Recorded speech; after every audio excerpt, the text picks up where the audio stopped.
Hoje estamos nos aprofundando em um tópico fascinante e curioso. Como era o mundo antes do dilúvio? Você já se perguntou sobre a vida das pessoas que viveram antes da grande catástrofe que mudou o curso da história humana? Qual era o clima, geografia, cultura, religião, tecnologia, moralidade e espiritualidade daqueles que habitavam a Terra antes de Deus enviar o dilúvio para limpar o mundo do pecado?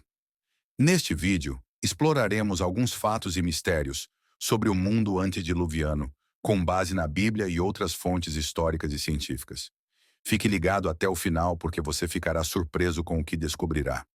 Antes de começarmos, quero pedir para você deixar seu like e se inscreva no canal, pois é de graça para não perder nenhum vídeo. Compartilhe este vídeo com seus amigos para que eles possam aprender mais sobre este tópico fascinante. Vamos começar. O primeiro fato que precisamos saber sobre o mundo antes do dilúvio é que ele era muito diferente do nosso em muitos aspectos. Um deles é a expectativa de vida das pessoas. Você sabia que as pessoas viviam muito mais antes do dilúvio do que hoje em dia? Sim, a Bíblia nos diz que os patriarcas que viveram antes do dilúvio tinham expectativa de vida variando de centenas a quase 1000 anos. Por exemplo, Adão, o primeiro homem, viveu 930 anos. Sete, filho de Adão, viveu 912 anos. Matusalém, avô de Noé, viveu 969 anos, o que o torna o homem mais velho de todos os tempos.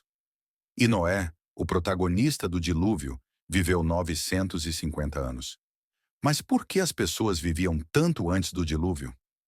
Existem várias teorias para explicar isso, mas uma das mais aceitas é que o ambiente da Terra era muito mais favorável à vida humana devido a uma camada de vapor de água que envolvia o planeta, protegendo-o da radiação solar e criando um clima temperado e úmido ao redor do mundo.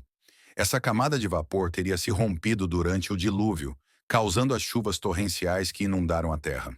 Após o dilúvio, o clima mudou drasticamente, tornando-se mais frio e seco, e a radiação solar começou a afetar mais a saúde das pessoas, reduzindo sua expectativa de vida. Outro aspecto que diferenciava o mundo antes do dilúvio era a interação entre o divino e o humano. A Bíblia revela que antes do dilúvio, Deus se comunicava diretamente com algumas pessoas, como Adão, Eva, Caim, Abel, Enoque e Noé. Ele lhes deu instruções, avisos, promessas e bênçãos. Ele também os julgou e puniu quando pecaram. Além disso, a Bíblia nos diz que antes do dilúvio, houve uma mistura entre os filhos de Deus e as filhas dos homens, produzindo uma raça de gigantes chamada Nefilim. Quem eram esses filhos de Deus e filhas dos homens? E quem eram os Nefilim? São questões que geram controvérsia e debate entre os estudiosos da Bíblia. Mas uma das interpretações mais comuns é que os filhos de Deus eram anjos caídos que se rebelaram contra Deus e desceram à terra para ter relações com mulheres humanas que eram filhas dos homens. Essa união profana produziu os Nefilim, que eram seres híbridos com características humanas e angelicais, que se tornaram notórios por sua força, estatura e maldade. Esses seres foram responsáveis por muita violência e corrupção na terra, provocando a ira de Deus e seu julgamento sobre a humanidade. Mas quem eram esses anjos caídos e por que eles se rebelaram contra Deus? Para entender isso, precisamos voltar um pouco mais no tempo, antes da criação da terra.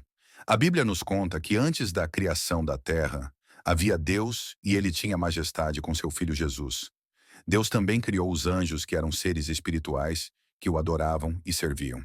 Entre os anjos havia um que se destacava pela sua beleza, inteligência e poder. Seu nome era Lúcifer, que significa estrela da manhã. Ele era o querubim ungido que cobria o trono de Deus com suas asas. Era o líder dos anjos e tinha acesso à presença de Deus. Mas ele não estava contente com sua posição e queria ser igual a Deus.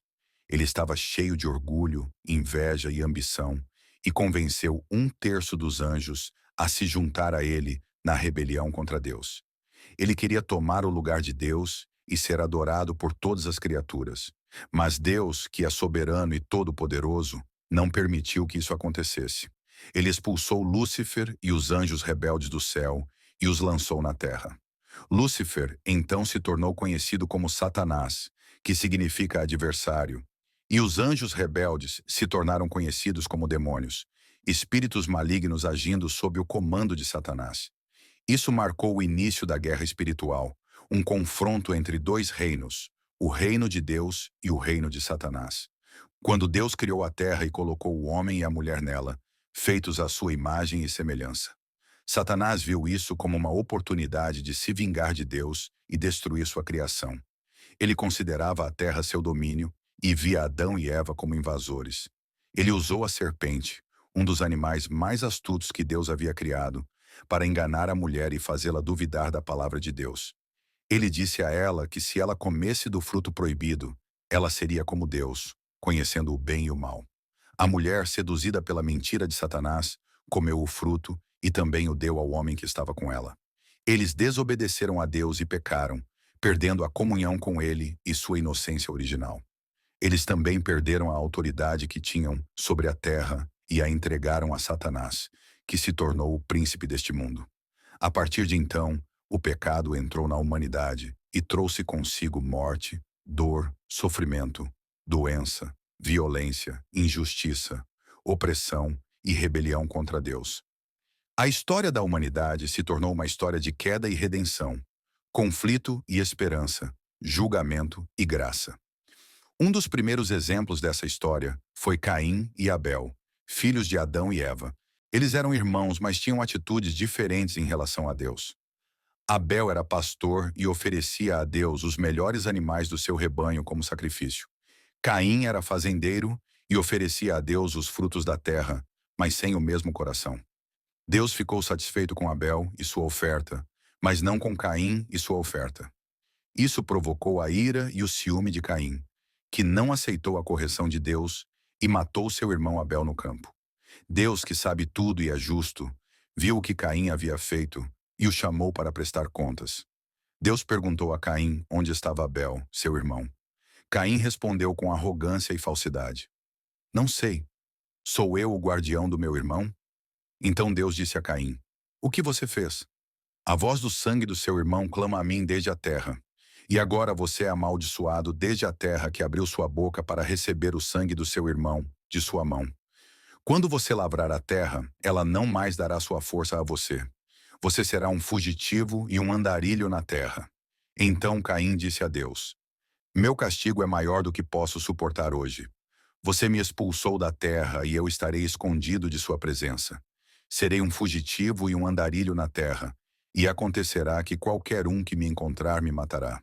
Mas Deus lhe disse: Não é assim. Se alguém matar Caim, sofrerá vingança 7 vezes mais. E o Senhor pôs uma marca em Caim, para que ninguém que o encontrasse o matasse. Então Caim saiu da presença do Senhor e viveu na terra de Nod, a leste do Éden. Caim, embora assassino e fugitivo, não ficou sem descendentes. Ele se casou com uma mulher que provavelmente era uma de suas irmãs ou sobrinhas, pois Adão e Eva tiveram muitos filhos e filhas depois de Caim e Abel. Caim teve um filho chamado Enoque e construiu uma cidade que ele nomeou em homenagem ao filho. Esta foi a primeira cidade da história e mostra que Caim tinha habilidades de construção e organização. Os descendentes de Caim se multiplicaram e alguns deles se destacaram por suas realizações. Jabal foi o pai daqueles que vivem em tendas e têm gado. Jubal foi o pai de todos os que tocam harpa e flauta. Tubal-Caim foi um mestre de todas as obras de bronze e ferro, e Naama foi a única mulher mencionada na linhagem de Caim. Esses descendentes de Caim mostram que a humanidade se expandiu e se diversificou, com papéis transformados em profissões, e a civilização deu seus primeiros passos. Mas eles também mostram que a humanidade se afastou de Deus e se entregou à idolatria, violência e imoralidade. A Bíblia nos conta que Lameque, filho de Tubal-Caim, foi o primeiro polígamo da história, tendo 2 esposas, Ada e Zilá. Ele também foi um assassino que matou um homem por machucá-lo e um menino por pisar nele. Ele se gabou de sua crueldade, dizendo às suas esposas: Ouçam minha voz, vocês, esposas de Lameque. Ouçam minhas palavras. Eu matei um homem por me ferir e um jovem por me ferir. Se Caim é vingado 7 vezes, então Lameque 77 vezes. Gênesis capítulo 4, versículos 23 e 24. Enquanto isso, Adão e Eva tiveram outro filho chamado Sete, que significa substituto. Eles lhe deram esse nome porque ele veio como um substituto para Abel, a quem Caim havia matado. Sete foi o pai de Enos, que foi o pai de Quenã, que foi o pai de Mahalalel, que foi o pai de Jared, que foi o pai de Enoque, que foi o pai de Matusalém, que foi o pai de Lameque, que foi o pai de Noé. Esta é a linhagem dos filhos de Deus que andaram com Deus e o adoraram, em contraste com a linhagem dos filhos dos homens que se rebelaram contra Deus e o desprezaram. Entre os filhos de Deus, um se destacou pela fé e obediência, Enoque. A Bíblia nos conta que Enoque andou com Deus e que Deus o levou sem que ele visse a morte.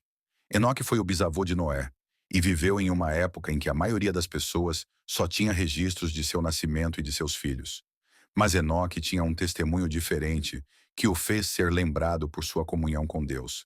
A Bíblia nos conta que Enoque profetizou sobre o julgamento de Deus sobre os ímpios e agradou a Deus com sua fé. Ele foi o primeiro homem levado por Deus e é um exemplo de como devemos viver neste mundo, buscando a Deus e fazendo sua vontade. Mas Enoque foi uma exceção em meio a uma geração perversa.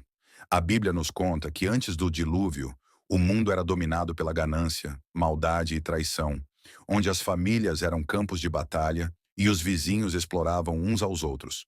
A Bíblia nos diz que a terra estava corrompida aos olhos de Deus e cheia de violência, e que toda imaginação dos pensamentos do coração do homem era continuamente somente má.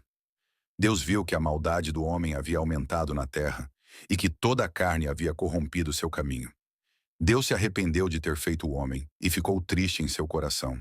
Ele decidiu destruir da face da terra o homem que ele havia criado, junto com os animais, répteis e pássaros do céu. Mas houve um homem que encontrou graça aos olhos de Deus. Este homem era Noé. Noé era justo e reto entre seus contemporâneos e andava com Deus. Noé teve 3 filhos, Sem, Cam e Jafé.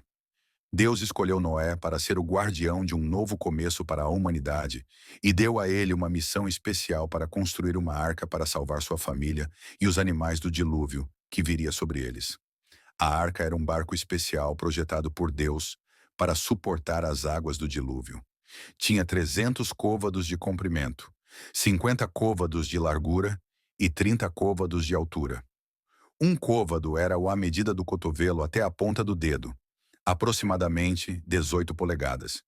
Isso significa que a arca media aproximadamente 138 metros de comprimento, 23 metros de largura e 14 metros pés de altura, e tinha 3 convés com vários compartimentos internos e uma janela no topo de um côvado.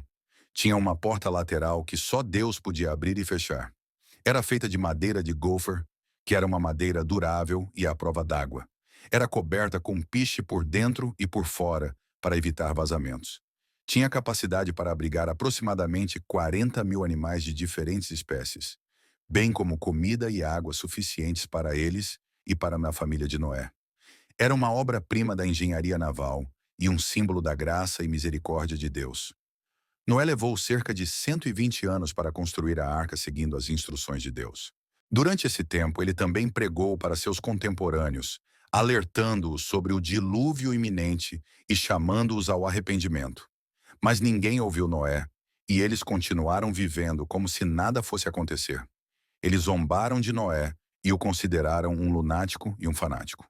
Eles não acreditavam que Deus julgaria o mundo com água, já que nunca havia chovido na terra.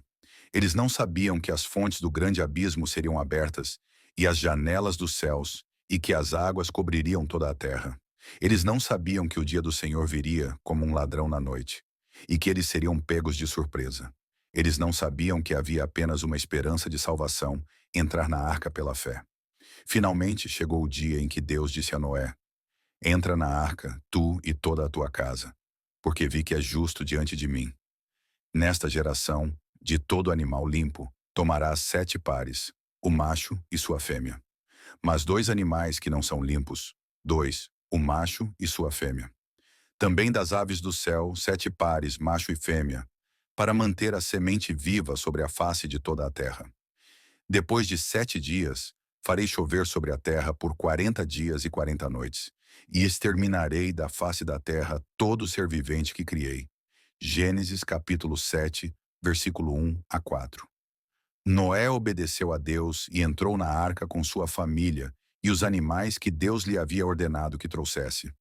Ele tinha 600 anos quando as águas do dilúvio estavam sobre a terra. No dia que Deus havia determinado, as fontes do grande abismo irromperam e as janelas do céu se abriram, e choveu sobre a terra por 40 dias e 40 noites. As águas se agitaram e aumentaram muito sobre a terra, e a arca flutuou sobre a face das águas. As águas prevaleceram excessivamente sobre a terra e cobriram todos os altos montes que estavam sob todo o céu. 15 côvados acima prevaleceram as águas, e as montanhas foram cobertas. Todo ser vivo que se movia na terra pereceu.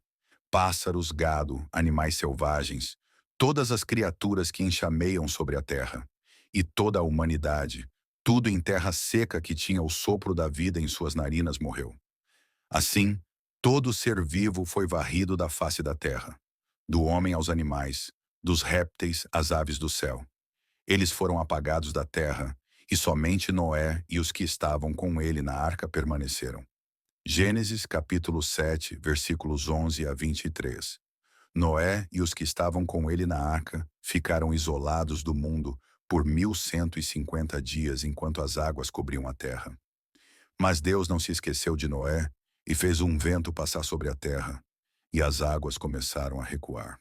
As fontes do abismo e as janelas dos céus foram fechadas, e a chuva do céu foi contida.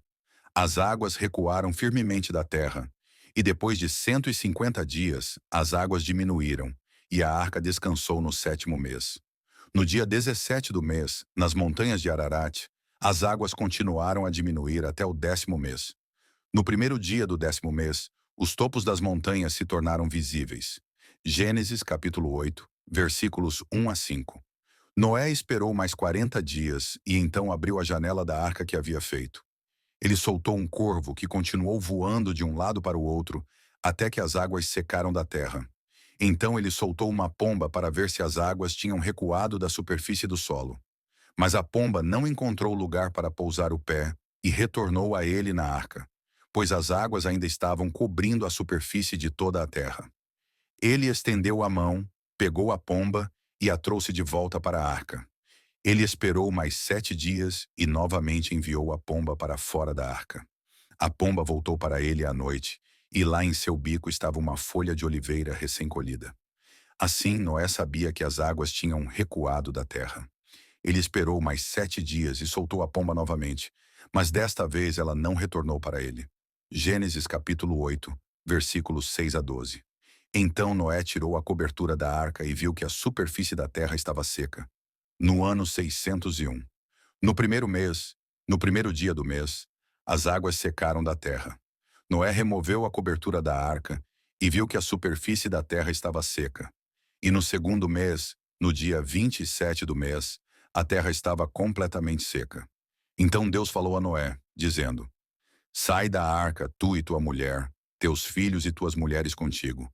Traga para fora todo ser vivente que está com você, de toda a carne, aves e animais, e todo réptil que rasteja sobre a terra, para que eles possam enxamear na terra. Sejam frutíferos e se multipliquem sobre a terra. Então Noé saiu, e seus filhos, sua mulher e seus filhos, esposas com ele.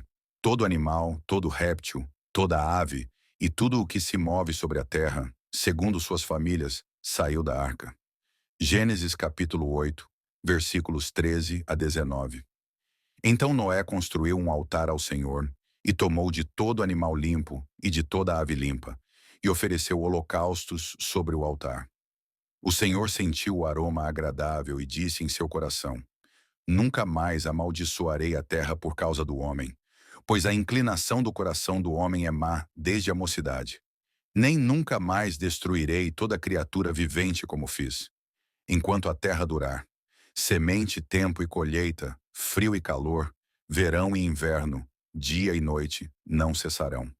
Gênesis capítulo 8, versículo 20 a 22. E Deus abençoou Noé e seus filhos e disse a eles: Sejam fecundos e multipliquem-se e encham a terra. O medo de vocês e o pavor de vocês estarão sobre todos os animais da terra, e sobre todas as aves dos céus, sobre tudo o que se arrasta sobre a terra, e todos os peixes do mar. Em suas mãos eles são entregues. Todo ser que se move e vive será alimento para vocês. E assim como eu te dei as plantas verdes, eu te dou tudo. Mas você não comerá carne com sua vida, que é seu sangue. E pelo seu sangue, vida, eu exigirei uma prestação de contas. De todo animal eu o requererei. E do homem, de seu semelhante, requererei uma prestação de contas pela vida do homem. Quem derramar o sangue do homem pelo homem, seu sangue será derramado. Pois Deus fez o homem à sua imagem, e sejais fecundos e multiplicai-vos na terra, e multiplicai-vos nela. Gênesis, capítulo 9, versículos 1 a 7. E Deus disse a Noé e a seus filhos com ele: Eis que estabeleço a minha aliança convosco, e com a vossa descendência depois de vós, e com todo ser vivente que está convosco, as aves, o gado, e todos os animais da terra convosco, todos os que saíram da arca. É para todos os animais da terra que estabeleço a minha aliança convosco, que nunca mais será exterminada toda a carne pelas águas de um dilúvio, e nunca mais haverá um dilúvio para destruir a terra. E Deus disse: Este é o sinal da aliança que faço entre mim e vocês, e toda criatura viva com vocês, para todas as gerações futuras. Eu coloquei meu arco nas nuvens, e ele será um sinal da aliança entre mim e a terra. Quando eu trouxer nuvens sobre a terra e o arco for visto nas nuvens, eu me lembrarei da minha aliança que está entre mim e vocês, e toda criatura viva de toda a carne. E as águas nunca mais se tornarão um dilúvio para destruir toda a carne. O arco estará nas nuvens, e eu olharei para ele para lembrar a aliança eterna entre Deus e toda criatura viva de toda a carne que está na terra. E Deus disse a Noé: Este é o sinal da aliança que estabeleci entre mim e toda a carne que está na terra. Gênesis capítulo 9, versículos 8 a 17. O arco-íris é o símbolo da aliança de Deus com Noé e toda a criação. Ele serve como um lembrete da fidelidade e bondade de Deus, um sinal de que ele não abandona a humanidade, mas oferece uma nova chance de recomeçar. É uma promessa de que Deus nunca mais destruirá o mundo com água, mas preservará a vida na terra.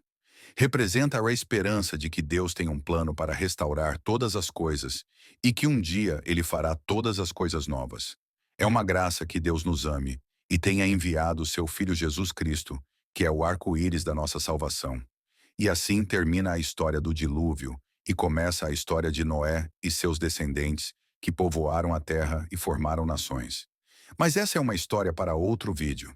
Por favor, deixe suas opiniões sobre o tópico do vídeo nos comentários, sempre respeitando as opiniões dos outros.